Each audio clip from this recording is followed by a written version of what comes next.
2. New York City mayor changes cell phone policy in schools. Mayor reverses a ban on cell phones that existed since 1988. In January 2015, students in New York City received some happy news. Mayor Del Basso changed the policy about cell phones in schools. Now students could bring their phones to school.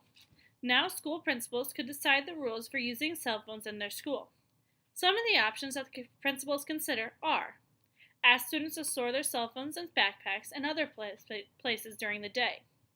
Say that cell phones can be used during lunchtime or in special areas of the school. Allow cell phones to be used in classrooms for instructional purposes. Parents should be able to call or text their kids, the mayor said when he announced this reform. Lifting the ban respects families. Prior to this change, some had claimed that there were no cell phones in school. Policy was not enforced fairly.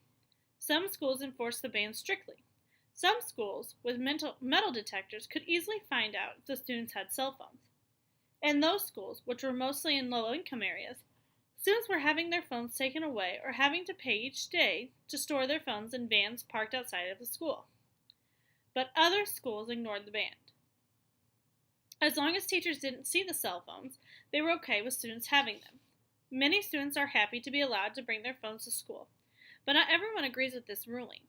Many argue that phones are a major distraction in class. In an op-ed piece in the New York Post, Naomi Schaefer Riley argues it is a terrible idea to allow cell phones in school. She claims that students already spend too much time staring at screens. She says students will now spend their class time looking at their phones. They should be paying attention in class instead. Teachers could make cell phones part of the lessons for students, but Riley says they will have to check kids' phones. They will need to make sure kids are doing educational work and not texting or visiting social media sites, Riley says. Where once kids might have been using their phones to do some texting or even calling each other, now they can spend hours on social networking sites, ignoring their math lessons. Cell phones can be a distraction in class another way. A phone ringing during the lesson can distract the other students and the teacher. Students report that when this occurs, the ringing is very distracting. In addition, some teachers argue that when mobile phones are banned in their classrooms, bullying decreases. But other people say this change is a good thing. Yin Cherd, a parent in Jamaica, Queens, talked to the Wall Street Journal. She said, "When my daughter gets off school, I want to text her, and she texts me."